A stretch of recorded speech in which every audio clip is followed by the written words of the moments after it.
Hello and welcome back yet again to the Dual Screens podcast. My name is Andy, and this is, as you all know, the world's #1 indie developer interview show, probably.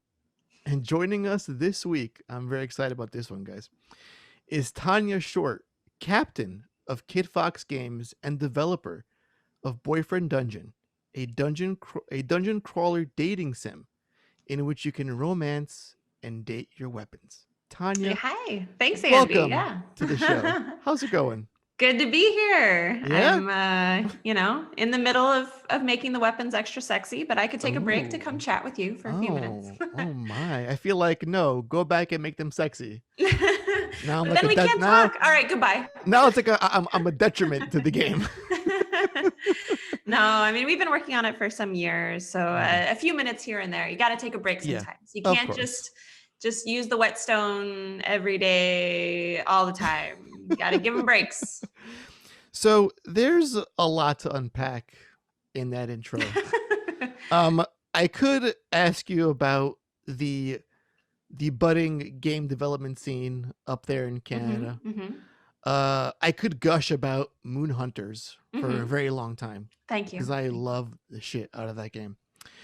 But I think the more probing question, and that's very much a pun, is how does one embark on the journey to make a game about sword fucking?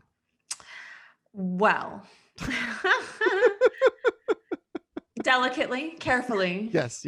With a lot of forethought. I mean, honestly, I would say the trajectory of Kitfox Games overall has been a journey of me going from, I knew how to make games generally. Like I had made them in my spare time, and I had worked at a bigger, I don't know if you'd call it AAA, but a bigger company for 5 years.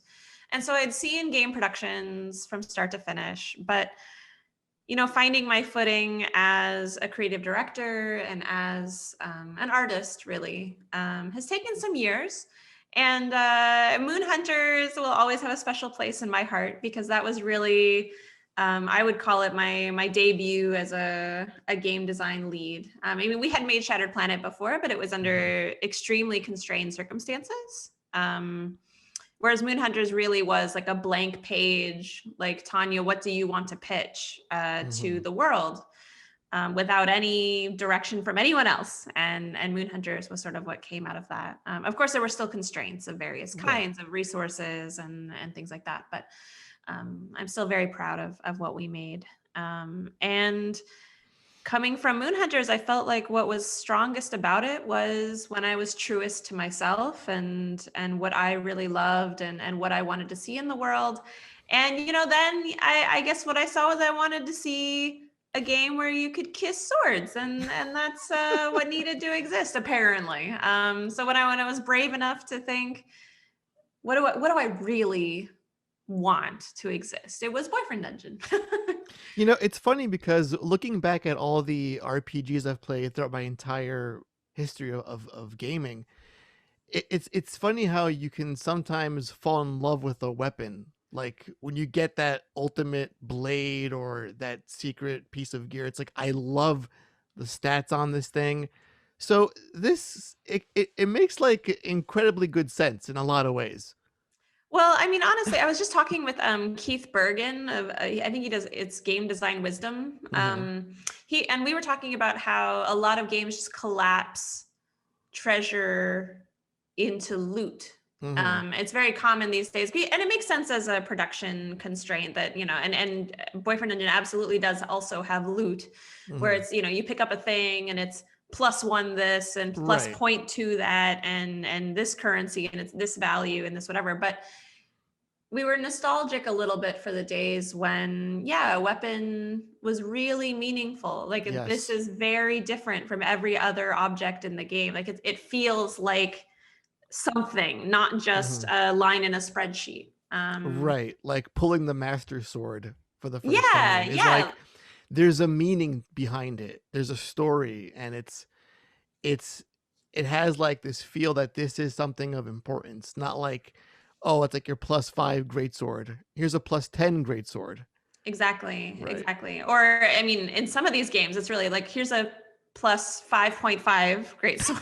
God. And it's like, well, I upgraded, yay, I guess. But yeah, like the Master Sword is a really good example of something that fits into our overall, conception of the relationship between a warrior and their tool that serves them loyally. I mean, whether it's, samurai or King Arthur or whatever, swords are a powerful symbol for thousands of years of human history. I would say love probably predates that. Sure. Yeah. We were probably, I mean, maybe cave people were telling stories about their clubs. I don't know, but at the very least, they had each other. Yeah. I see the DLC in the future already for this game. You It's know, gonna go way back. I'm in an argument with my programmers right now, trying to figure out, can we please put in modding? Because I really want people to like add in, like Link and his sword and Cloud and That's his gonna be like a be careful for what you wish for. I know it'll be horrible. It'll be so bad, but it'll be incredible also. Yes. Like I mean, what if Solid Snake is like dating his cardboard box? Like you can have all kinds of amazing things in there that I can't put in legally, but like modders could make, right? Totally. It'd be great. Yeah. I want the Soul Reaver in that shit. Like I can put Stealthy Man and cardboard box, but it doesn't have the same right. tang, it's like we get it. Like, oh, we see what you're trying to do there, but I want the real shit. Oh yeah. So maybe Kojima himself could make a mod, right? Right. He's a fan of weird shit, so yeah. I saw it at a party once, but I didn't have the courage to go ask him if he would date some swords, unfortunately. He'll probably give you a few pointers how to do that too. True. He seems like the type. He knows. He probably knows. But I don't know if he'd share it with me. You got to get him really drunk. Those are the industry secrets we're all trying to attain. GDC. Oh, next year GDC. Memories, yeah. So, give us the pitch. I mean, I kind of gave like a brief summary in the onset, but for those who want to know what this game really is, what is the core gameplay loop of Boyfriend Dungeon? What are we doing in this game? So what you're doing actually is you're facing your fears. You're going to the dungeon and you're fighting monsters, and you might find some weapon people. But really you're trying to get to the bottom of the dungeon. So you're trying to survive, and you're using your health potions and your special abilities and stuff. And you're fighting and trying to get down further. At some point you probably die, and that's okay. But when you die, you get your experience points, everything you've achieved up to that point, you probably level up. You go back, you rest in your apartment. And if you have spent enough time with certain weapons, they might invite you on a date. And you go on a date and you level up your love with them. So now that weapon is leveled up basically. So then when you go back into the dungeon, both you are stronger and your weapon is stronger, has new abilities. You can choose what upgrades you want as they love rank up with you. But yeah, we have so basically the loop is go to the dungeon, go on a date, go to the dungeon, go on a date, go on the dungeon, go on the date, and slowly get more and more powerful, as you do in most video games. See, it feels like going in the dungeon would be a date for a sword. It is also a type of date. So you do get some love points from going to the dungeon. And even within the dungeons, there's little like hangout spots. So like one of the dungeons is a mall, a fairly abandoned old mall. Nobody goes to the mall anymore. Right. But in that mall, you might find a little food court and have some ice cream, and then go fight some monsters together. Yeah, that's like the ideal date. Yeah, yeah, that's what every adventurer wants to do, and we're all adventurers, right? And I gotta say, again, I have a few notes here, but level up your love, Beyblades, and the couple that slays together stays together. Did you write those? And I think you're a genius. Is my next. Level up your love was me. Level Up Your Love was me. I think Beyblades and the couple that stays together was actually Victoria Tran, our old community manager. She was our old communications director. She has moved on since to manage the community of Among Us.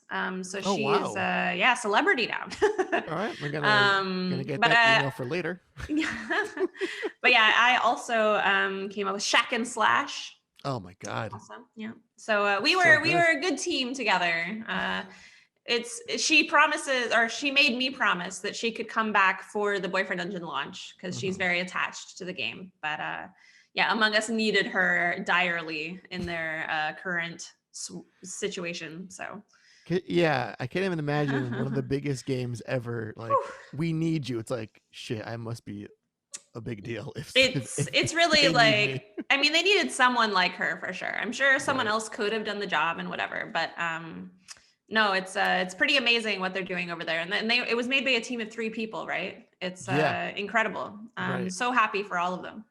So, I mean, historically, you guys have done a lot of dungeon crawler games. Where does the dating sim aspect come in? How did that come into the mix of? I mean, I'm a huge fan of genre blending and mixing and combining. Even though it could be like a little bit risky as Yeah. well, but where did this stem from? The idea of, okay, we're good at dungeon crawling, but what if we add this as Well, well? honestly, originally I was sort of inspired by a bunch of RPGs that I'd played that had light dating sim elements, but they didn't let you date boys. I was very upset. I wanted to date everybody. I don't Listen, like being you're constrained to only preaching to the dating men. choir. Yeah, like there's all these wonderful dating sims. Like when I think I was in high school or middle school or something when Azure Dreams I think came out, and it was like you're trying to crawl this tower but also date all the people in the town. And you know, Persona is a great series. There's a lot of series that sort of have some ideas of these things. But yeah, I mean, it was back in like 2007. I remember I was going into graduate school to study level design. I was so dedicated to like joining the game industry. I was like, give me a master's degree. And I remember thinking to myself in 2007, well, you know, it's too bad that by the time I'm a creative director, there's probably going to be tons of dating sim RPGs for women because it's so obvious to me that this is necessary. That, oh well, I mean, at least there'll be tons I can play. And then maybe by the time I'm a creative director, you know, I'll have a different idea. And then here we were in 2017. And I was joking with my team, the Boyfriend Dungeon still doesn't exist. Can you believe it? Who wants to make Boyfriend Dungeon? And they were like, wasn't that a joke that you made a couple of years ago? And I was like, well, yeah, it was, but also what if we actually made it? Right. And honestly, we thought it would be a small game. We were like, oh, it's just a little dating sim and a little bit of a dungeon. It's not like a full whatever. Yeah, we're not going to launch a massively successful Kickstarter campaign and rake in a bunch of dough, and now it's a huge thing. Never going to happen. No, I mean, first of all, I mean, part of it was the feeling that we weren't sure how it would be received. We weren't sure how the internet would react. Because when we looked on Steam, there didn't really exist anything like it. Like this was March 2017. When we had just had a client contract canceled, actually, that we'd been working on after like while we were putting Moon Hunters on all the different platforms. We were working with this big company and they canceled it. And so we were like, well, what are we going to make next? Let's just make a little thing. And we don't know if the internet will like it. There's nothing like it on Steam. Everything on Steam is either gross, like giant, let's just say uncomfortable looking women on Steam, anime women, or they're just dungeon crawls. Like that was all that was there.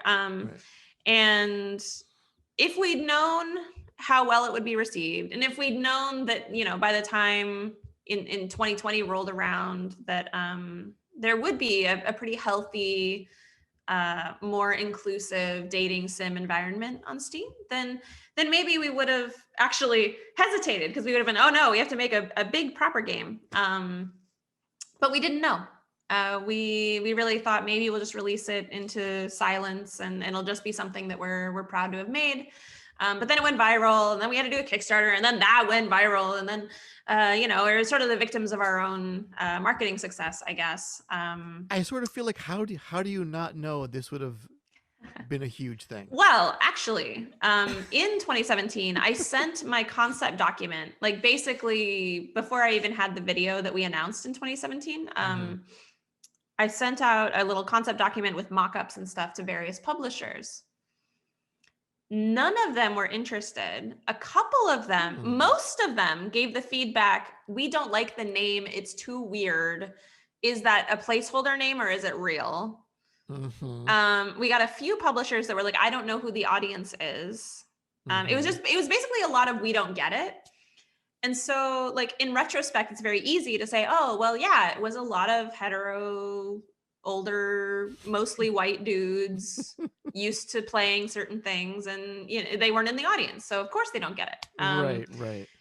But at the time, it really did strike a lot of doubt. And I'm the kind of person that, you know, I like to double check my assumptions, and I'm a little bit, I mean, it's hard. I've sort of trained myself to get a little bit more arrogant as a creative director, because otherwise you're just so filled with self-doubt at all times, you can't do anything. Right. But yeah, in 2017, it really was, I spent money testing out, like, is Boyfriend Engine actually a good name? Is it okay? And like, I was doing lots of like focus groups, and then we did the announcement without even having a Steam page, because we didn't know that it was gonna like explode everywhere. Yeah, it was things are much easier to see in hindsight. I think that was your first clue. If there's like publisher like resistance, you know you're onto something huge. Besides, we live in a post Hatoful boyfriend world as well, so yeah, that's a dating sim with pigeons. Yeah, and actually, Hato Hugely Moa, successful. the creative force behind that, she actually designed one of our weapons. Oh, there you go. Yeah, she designed the scythe. The scythe turns into a non-binary witch who has So a raven familiar, and they're very unhappy to see you at first. Yeah. Interesting. So when pairing the dating sim genre with a dungeon crawler, is it more of a response to make, because dating sims I don't care for them as much, again, only if they involve pigeons apparently. Was it to make them more engaging and like with a bit more action in it than just scrolling through text and making decisions and yeah choices? I mean, honestly, I get really restless playing things that people call visual novels. Like, yes. I read a lot in like every day I read before bed, and I enjoy novels very much. There's something about sitting at my computer. I don't want to read a book. And so, yeah, no, Boyfriend Dungeon is primarily a dungeon crawler. And I think it's clear as a designer that that's where my interest primarily is. Like, I like characters, and I like making interesting choices, and I like interesting narratives, but I think some of the visual novel fans might be slightly disappointed if that, you know, our dates aren't very long. Like, I think they're short and sweet and memorable and funny, and that's fine. Like, I don't want to spend more time on that. I want to go back to the dungeon after a few minutes. And so honestly, a lot of it has been just following my taste. Like, when I'm playtesting, when do I get restless and want to go back to the dungeon? Like, okay, that's probably, maybe this one's going on a little bit too long, or that kind of thing. And I just have to follow my taste and hope there's enough people out there that feel the same way. Our beta test is going very well, so I think we have a good balance, but well, we'll see. Is the intention more to bring in visual novel fans into like the dungeon crawling world, or more those who enjoy a strict dungeon crawling gameplay? Oh my goodness, honestly, I feel like I have no control over that. I'm trying to pitch the game to as many people as can possibly know that it exists, and see who likes it. But I do think we're going to find more success with the latter group. I think we're going to find more success with people who are like, I like dungeons, but they feel a little shallow. I want something a little bit different. I think that they'll enjoy it more, because most of the game is dungeon crawling for sure. Now, I'm looking at the list of weapons here, weapon/people. Are they based on actual human beings you know in real life? And can I have Seven's phone number? My follow-up question to that. You cannot have Seven's phone number. His agent would kill me. But no, so as a writer, all of any romantic interest has to be slightly inspired by someone I've known or a crush that I've had a little bit. Like there has to be elements there for it to feel real, I think. And at first the main challenge was actually making them all sound more different from each other, because by nature I'm drawn to a certain kind of personality, and so it's taken some extra effort to make sure they don't all sound like sweet boys. Right. Make sure they all have a distinct voice. But yeah, one is based on my first serious ex and some drama around that. Oh boy. One is inspired by, well, I don't want to go into it, but yes, you have to. I will say that when I write any given character, they are briefly my favorite. It's really fun to write each of them because I'm fond of each of them now, and for each of their own special quirks and preferences. Yeah, they're each so adorable. Yeah. So to build off of that, each one looks very different from the next, has a very unique personality. Does that reflect also in the gameplay in their weapon form while you're dungeon crawling? Yes. And in fact, that's part of why it had to be delayed for some months, was that towards the middle of last year, we finally sort of settled on a good workflow for how to differentiate all the weapons. Because we'd shown at PAX our PAX demo had three or four weapons you could play with, and they were different-ish, but there wasn't like this consistency to like what is a combo and what is an upgrade and that kind of thing.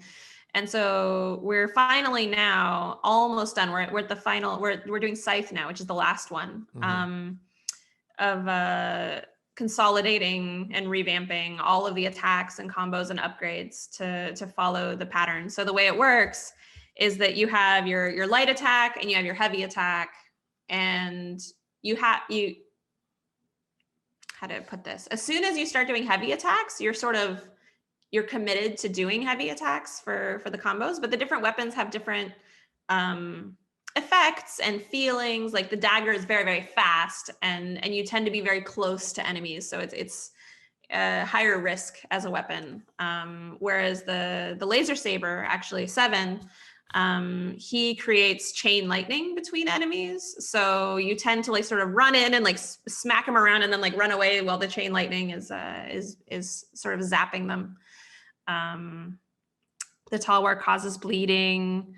The Scythe, which we're working on now, the ends of their finishers actually makes a gravity well, so it like sort of controls where the enemies are, but they're very slow and heavy, so you have to sort of position yourself carefully. But yeah, and then every other love rank up, you get to choose between 2 upgrades, and those make it even more different. So the gravity well, for example, you choose like, oh, do I want the gravity well to have damage over time, or do I want it to explode at the end? And that's the kind of thing that like wouldn't even make sense for any other weapon, because they're the only ones that has a gravity well. So yeah, as you get to love rank up with them, the more different they get, and the better you can sort of specialize in their fighting style. Can you spread the love across all weapons, or absolutely, or should you focus on one to like get the most polyarmory, baby? And no, it's sort of assumed that most people will probably have 1 to 3 favorites, and those will probably be the ones that they want to focus on.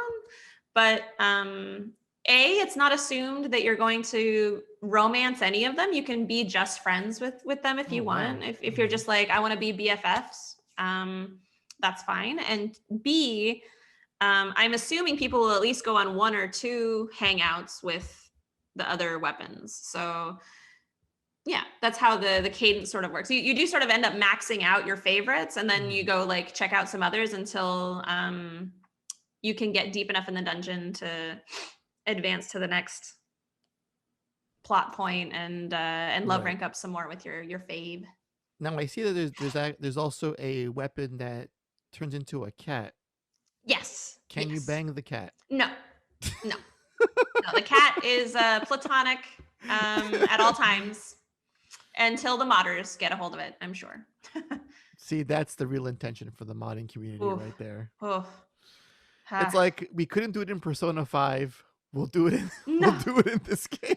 That's the mod I'm not going to click on. I'll click on some of the other horrible mods, but no, the cat is it's a little bit tsundere. He's he doesn't appreciate being pet at first. You have to earn his trust.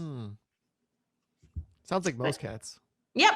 He's a little bit, he has his own personality and wants, but if you earn his trust, then he'll be a lovely companion. What's it like after going through publishers and them giving you dumb feedback that was totally wrong, and then seeing the Kickstarter just explode? What's that like for you from the creative standpoint? Like, it's like the fuck you, I was right moment right there. It felt good, for sure, to feel a little bit validated that yes, I do have some insights into some games that should exist, that maybe somebody should give me millions of dollars to distribute to indies instead of it being this platform portfolio or whatever. Right. But it is still a struggle for me to figure out what is the line between yes, I have special insights, and yes, I do have good ideas sometimes, versus like everything I say is brilliant and I am definitely I'm in tune with the people, like it might just be that maybe this was my last great idea. It's possible. I mean, it's probably not. I don't think so. But I don't think so. But what if it was? It's possible. So I don't know. I want to stay humble, and I want to stay like grounded, and so I still have to do like market research and things like that to know what risks I'm taking. But like right now, for example, I feel very, very driven to make a cooking game. I don't see the market for it. Like, I've done the market research. It's very similar feeling to the 2017 moment where it was like, I do not know if people want this, but I really want it. And so I just have to trust that like it'll find its audience, because I gotta make it. I can't not make it. Listen, if we're gonna be boning spatulas and whisks, I'm on board for that. And honestly, the first pitch was Cooking Casanova. I'm not gonna lie. That is like Cooking Dating Game was a game that I had pitched, but no, we're going in not a dating direction at the moment. But I'll update you if oh, for sure, if spatulas come back into play. Right, but you should at the very least. Are you like at all tempted to send the Kickstarter link to these publishers that turned you down? Like, here it is. I mean, honestly, we've hung out at parties since then. Like, the industry is so small. There's like no room for I told you so. Shockingly small, which is kind of a. It seems not real, but it really is like a tiny space. Yeah. I mean, besides, I'm not bitter about it, to be honest. Like, they're just doing what's best, what they think is best, and they're trusting their insights and their gut. I think what became really clear to me was that a lot of people see their position and their insights as rational and based in logic and based in, experience.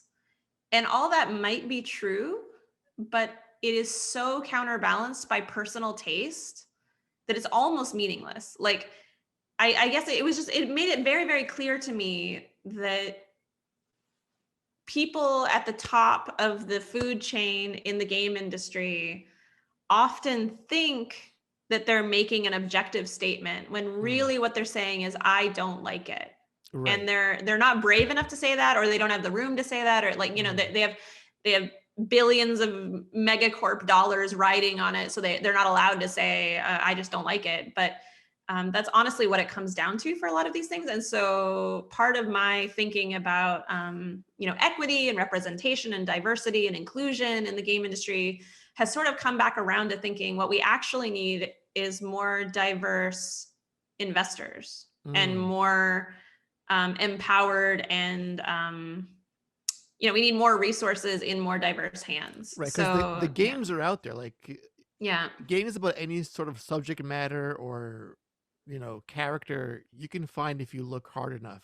Mm-hmm. It's But just are that, they getting the millions of dollars? right? It's those gatekeepers at the top that are saying, Exactly. we should be funding these ideas, not saying Mm-hmm. like, well, you could just make it on your own and use all your life savings and good luck with that, in a sense. Yeah, and it's hard to say because you look on Steam and there are tons of games, and if you aren't the target audience, like I've been on the other side of it. Like I've been pitched games where I'm like, maybe this is amazing, I don't get it. Right. and I've been there. Like a lot of games aren't in my taste, and so I try to be honest about it and say, I think it's just not for me. But like that's not very encouraging for the developer to hear either, because I'm another gatekeeper in some ways, because I'm a little. Sense, we're a mini publisher, right? Like we're a micro publisher. Right. But it's genuinely hard because there are so many games out there, and you're trying to tell which are the diamonds in the rough and which are just rocks, or like which are like the developers are diamonds in the rough, but their games are still rocks. But maybe their next one will be incredible. Sure, what they need is like mentorship, or they need encouragement, or they just need more money. Is there something here that has high potential? That's a really hard call. And I don't envy the people who are sort of stuck in this role of gatekeeper. But honestly, they should just give their money to more kinds of people, in my opinion. Yeah, I mean, they must hear 1,001 pitches a day. Oh, it's rough, I'm sure. Yeah, right. Impossible. Yeah. I did want to ask you about this game's sound design and music, because I think that was one thing that actually got to me, aside from the gameplay. It sounds incredible. Let's go into that for a little bit. Yeah. Boyfriend Dungeon soundtrack it's lit. I was gonna say it's oh my god, it's incredible. Like I have never been such a big fan of something associated with my own work before.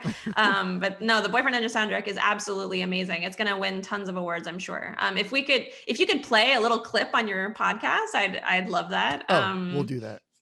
Excellent. But yeah, we've released I think 3 of the songs on the soundtrack, and there's a full like 15, I think, plus instrumental versions. So it's I've been listening to it on repeat for years, and it's still really good.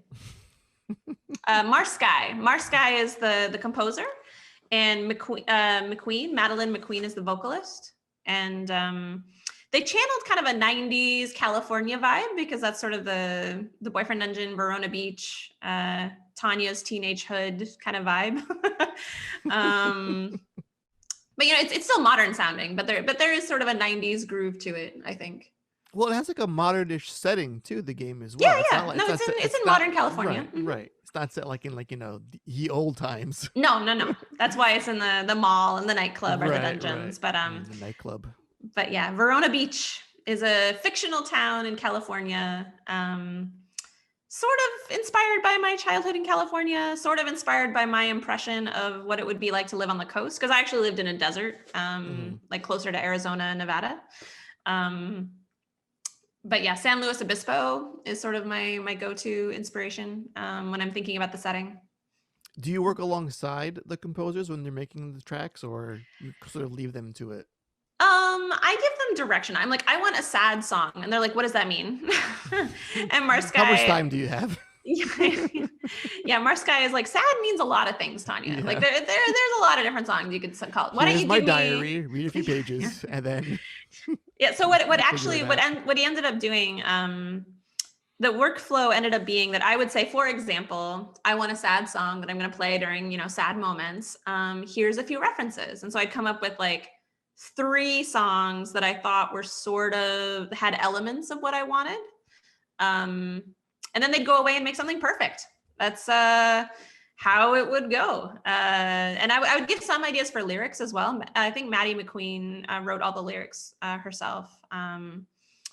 But yeah, I think there's one that's like being overwhelmed with too many romantic options. And there's one that's like, you want to be forged in the flames, and you want to be perfect on the anvil, like that kind of feeling. But wanting to be sharper. But yeah, there's a lot of a lot of good songs, and there's a little bit of a silly undertone to it, but they're bangers. I mean, you're dating weapons. Ah. The silly is just all over the place. Yeah. And it's so good. It's kind of amazing how humor really does help people become more comfortable too. Like for anybody that might have been slightly put off by, it's a little bit of subversion of the typical male gaze, right? Like even just having attractive men in a game puts some men off. They're like, oh, Devil May Cry, whoa, it's so weird. I don't know. Why is Dante so hot? What I don't have those weird boners again? oh, mercy. But honestly, like we were actually concerned at the very beginning because the original concept was just, I want to go to the dungeon and fight monsters and date various kinds of people. Like I want there to be men I can date in addition to the women, please. Right, please. And then the more that we thought about it, well, there were various reasons why dating weapons was a great direction to go. And we're like, yes, that's what we're doing. But one of the advantages of that is that it sort of disarms people who might have been slightly too tense about the idea of attractive men, because they can, you'll see this on Hatoful Boyfriend as well, actually. If you go to the Hatoful Boyfriend page and look at the reviews, you'll see people who are like, I got this as a joke, but also it's really good. Right. and that's exactly what we need. We need the average Steam gamer to secretly enjoy, as a joke, dating his sword. It might be like a lifelong dream for a lot of gamers, though, to date I know, yeah, their weapons. I'm sure a lot of them love, again, their master sword or their energy sword or their soul reaver. It's like, honestly, I've always been more into the melee weapons. Like even when I was playing, I think it was Call of Duty or something, I would still play the knife. That's what I'm doing. That's where we're going. Or like Ninja Gaiden, the dragon sword. Another good. I've never played that one, but I trust you. Oh. So when can we play this masterpiece? When's it coming out? I need it right now. As soon as humanly possible. I'm sorry. Is there a time frame in mind that you've had with the team internally, or is that so internally? Honestly, we thought that we would finish it a while ago. The pandemic did have, unfortunately, a slowdown effect on all of us. I mean, some of it was, so back in 2018, when the Kickstarter exploded, we did deliberately decide, let's take more time with this, that we have a lot of people watching us. We don't want to disappoint them. Let's make sure it's really good. And there were some changes that you can actually see if you look in between like the very first announcement and what the game looks like now. You can tell that we went back and decided to take a lot more time on, like, back in the beginning, the character only had like left and right. I think like they didn't even have up and down sprites. It was just like always facing the camera. And we're like, oh, I guess we have to like do this properly. And it's the same with like dungeons and date effects and things like that. Anyway, my point is, we did deliberately decide back in 2018 that we would do it right. We would not rush things out too quickly. Because that definitely bit us a little bit with the release of Moon Hunters. It became an amazing game, I think partially due to the DLC and live ops that we did. It was sort of key to it sort of becoming what it needed to be. But it would have been so much easier if we'd just done that for like 3 weeks before the game came out. Like we looked back and we were like, what were we thinking? So we didn't want to do that again with Boyfriend Engine. Right. And so the short answer is, it's going to be some months, but we do see the light at the end of the tunnel. It is going to be a little bit slower because we want to release simultaneously on PC and Switch. We don't want to do one and then the other like we did with Moon Hunters. That'll add some time and logistics, but we already have people looking at it, so I'm hopeful we'll be able to give you a release date soon, Andy. What was Nintendo's reaction? Like, how did they say, yes, we want this on our platform? Honestly, they were nervous at first. They had sort of, I don't remember if it was, I think it was the Nintendo of America marketing team. I'm probably not allowed to say this, but I think the Nintendo of America marketing team, they've probably gone by now anyway, it's fine. Sure. I think at the time they had or maybe it was even from Japan, like the top line saying like no romantic content. And I think that was sort of for their safety because they weren't sure about, protecting children from seeing adult content and things like that. But yeah, I remember somebody saying like, we have a strict no romance promotion guidance right now. And that changed at some point because then we were included in a direct later, right? Oh, yeah. But it was definitely like that's too bad because you're definitely the best platform for this game right now.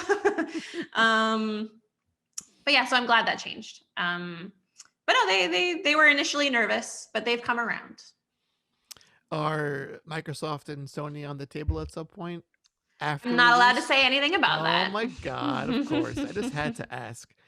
Tell me one thing about this game that no one knows. Whoa. One thing about this game that no one knows. Let's see. At one point, Laser Saber has trouble expressing his feelings. And he gives you cut up apples as a gift to show that he's been thinking about you.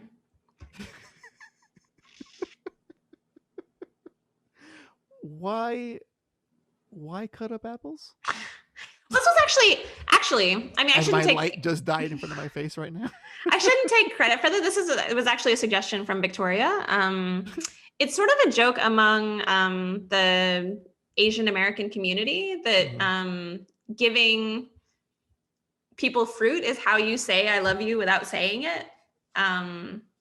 It's sort of like how parents, like if you have a parent that isn't very expressive, but they like cut up to feed you. Yeah, exactly. They're trying to feed you as a way of showing affection. And so there's a moment with Laser Saber where he does that. And like later, one of his friends is like, I heard he gave you some fruit. This must be serious. You're like you're an item now? Or you're like, legit. Yeah, exactly. You got the apples. All right. So let's dive in to some rapid fire questions. Okay. I'm going to take a sip of coffee here. Yeah. We're going to get deep, Tanya. All the way to the hilt. We're going all the way in. Whoa. A fuck, marry, or kill. The Master Sword, the Keyblade, or the Buster Sword? Oh my. Sorry, you said Master Sword, Keyblade, or? The Buster Sword. The Buster Sword.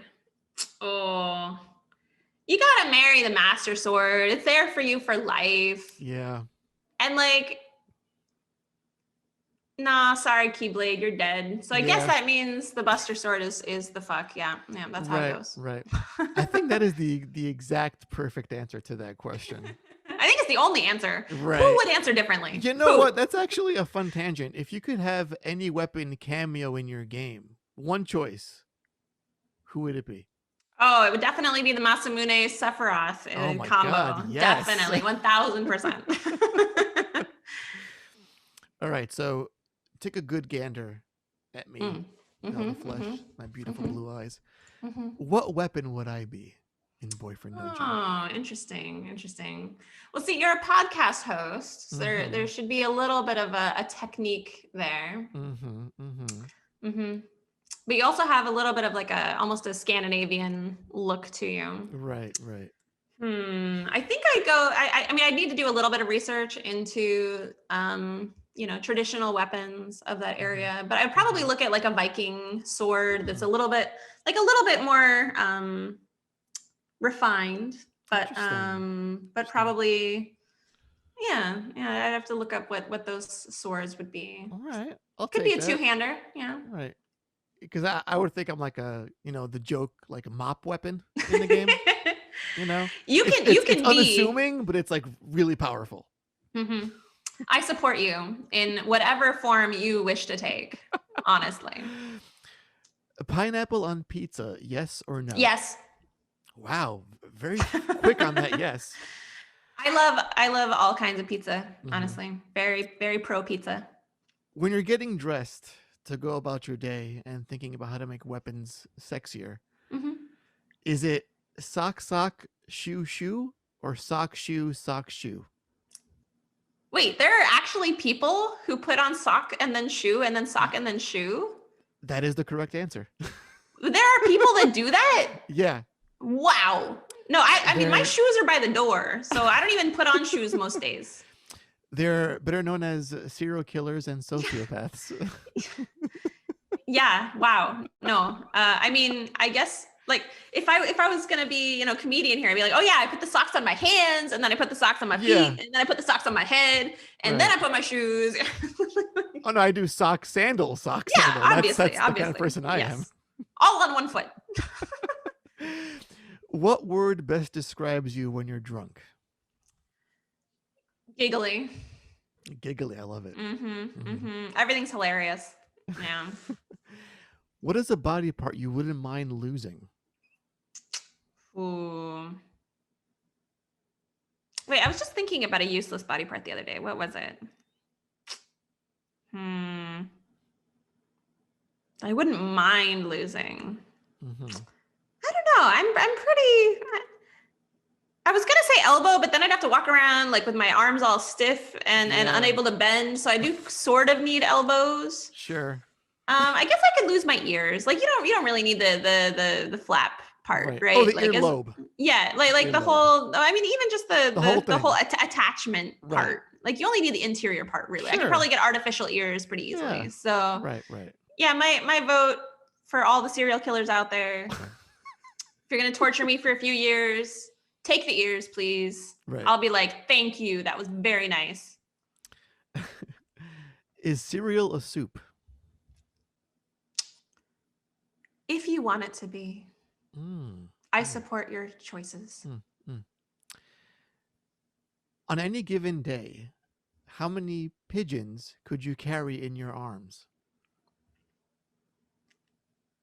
Assuming they're somewhat consensual. Right. So the pigeons are you're on the docile side. They're just hanging out, cooing away. Yeah. Doing pigeon things. I could probably carry like 20. I mean, they're really light. It's more about 20 pigeons. Yeah. You gotta stack them. You gotta have like a pyramid physics with the pigeons. But like if they're cooperating, they're pretty light. How big a pigeon is, right?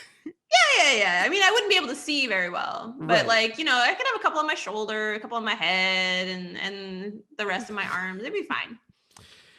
Would you rather have the power of flight or invisibility? Oh, flight, 1000%.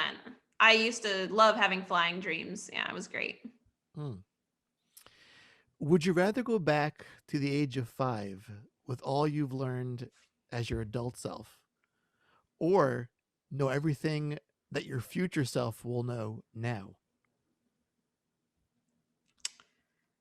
I think I had a pretty difficult childhood, so that might color this a little bit. But I have a deliberate not looking backwards kind of view on life. So I think I would pick the future. If I could know what was the situation in the future, I think I'd be a lot less stressed. Yeah, I'll pick that. Okay. What was your last thought before going to bed last night? Oh, I was thinking about the cooking game. Yeah, I was thinking about delicious flans and croissants. It's confirmed. I mean, I don't know how it can. I mean, it might be a jam game. It might be like a free game on itch or something. But like, I gotta have these you know, shortcakes. But I think you know, Tanya, that sometimes the best games are born out of game jams. They are. Yeah, it's true. Sometimes. I couldn't even count how many interviews you've done where it's like, how'd the game start out? Oh, there was a game jam. Yeah, that makes sense. Yeah. That's how it always is. Would you rather invent something new, which I think you kind of have, or discover something new? If I had the choice, I'd love to discover something new. I think the world is fascinating, like infinitely fascinating. And there's so much left to discover out there, whether it's about like, what the hell even is sleep? Or like, what's going on out in space? Or what's going on at the bottom of the ocean? Like, there's so many cool things out there. The ocean is there's so much in the ocean to discover. So like, some part of me regrets that I left biology to pursue first English literature and then video games, because I feel like discovery would be in some ways a lot more fulfilling to feel like there's something outside myself that I'm contributing to. I mean, art, even especially commercial art, but even fine art is like fundamentally narcissistic and to some degree. So I'd pick Discovery if I could, but too late now. Oh well. Would you rather be a reverse centaur or a reverse mermaid? Oh wow. Ocean. Gotta be a mermaid. Oh yeah. Yeah. Ocean. See, that's how you go and find out what's down there. Yeah. I mean, I like horses. Sure. But I don't think I want to be a horse. I think I'd rather be a fish. Yeah. Right. Plus, I'd get to see like all the old ones at the bottom of the ocean. It'd be fantastic. Yeah. The old ones. Yeah. Close and personal. Right. Give us a non-inspirational quote. Nobody cares. I think this all the time. It's actually inspirational to me when I'm feeling too anxious or like, I don't know, anytime I'm feeling down, I just remind myself, nobody cares. Nobody really cares. Right. In the grand scheme of things, no one gives a shit. Yeah. And like, when you're feeling up, maybe that's a sad thing to hear. It's uninspirational, but like, right. But it's my inspirational. Nobody cares. What do you think people notice most about you? I think they notice that I'm very interested in them. When I meet someone for the first time, I mean, it's gotten less as I've gotten a little bit older and known more thousands of people, but I do tend to immediately want to know more about them and want to know what their deal is and what's unique about them. And I like most people as soon as I meet them. So I don't know if they consciously notice, but I do think most people are like, oh, like she's paying attention to me. Because that's just something I want to do. Yeah. It's like this podcast exact mission statement. Like, we love people. We want to know all about them, hear their stories. It's been nice. I feel like I've gotten, that treatment from you. It's very nice. Well, of course, but you're making an amazing game, which I'm going to buy day one when it comes out at some point. Thank you. This year. Someday. Crossed. We can take that offline, though, at some point to like get the inside scoop. Yes. Oh, alrighty. Would you rather have one real get out of jail free card or a key that opens any door? Oh, the thief within me. Like not even just for stealing, just like the curiosity of like seeing certain things. But one get out of jail. But I don't know if I have any. No, I'll take the key. Yeah, I'm too curious for my own good. And then I'll end up in jail, but oh well. Yeah, because the first one seems like, what crime do you want to commit, essentially? Yeah, I don't have a crime that I want to commit other than looking in people's stuff. So I might as well get the key. Now, if you were a weapon in your own game, what would you be? Oh, I answered this. What did I answer? I don't even remember, because I did think about this quite a bit. At one point. Sorry, I have to see what it be. I have to be consistent with my canon. Exactly. Okay. Yeah, exactly. Yeah, it's all about the lore. Yes. You know. I said I would transform into a saber. That was my favorite fencing weapon, and saber. The saber wants to be graceful, but really isn't. The saber just whacks you over the head, and that's sort of me. I always want to be subtle and artistic, and really it's just like I just go do the thing. Right. All right, well, it's been so great talking to you, Tanya. Thank you, Andy. You've been such a delight. It's been a true joy. Where can our listeners find Boyfriend Dungeon? Give us all the plugs, the socials, the YouTube, Absolutely. the Twitters. Give us the whole spiel right now. The important thing is that the company is called Kitfox Games. So whether you are on Twitter or Steam or Discord, I do recommend you look up Kitfox Games. Kitfoxgames.com actually also has newsletter signups, both for the company as a whole and for each game that you're interested in. So we have a monthly newsletter for Dwarf Fortress, for Mondo Museum, for Paparazzi, for Boyfriend Dungeon. And the Boyfriend Dungeon letter is a love letter from each weapon every month. You get a different weapon that's wooing you and telling you what's going on with the game. And I've been told it makes people's day every month. So if you are at all interested in flirty weapons, I do recommend signing up for the Boyfriend Engine newsletter.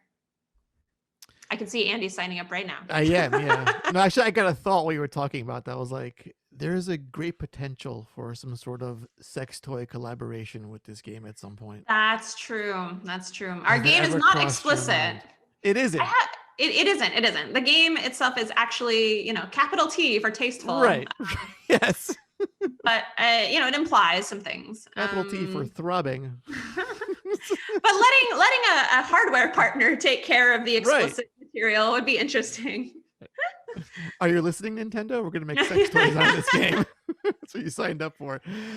Woo! All right. Well, thank you, Tanya, and thank you, listeners, for joining us on what has been one spicy interview.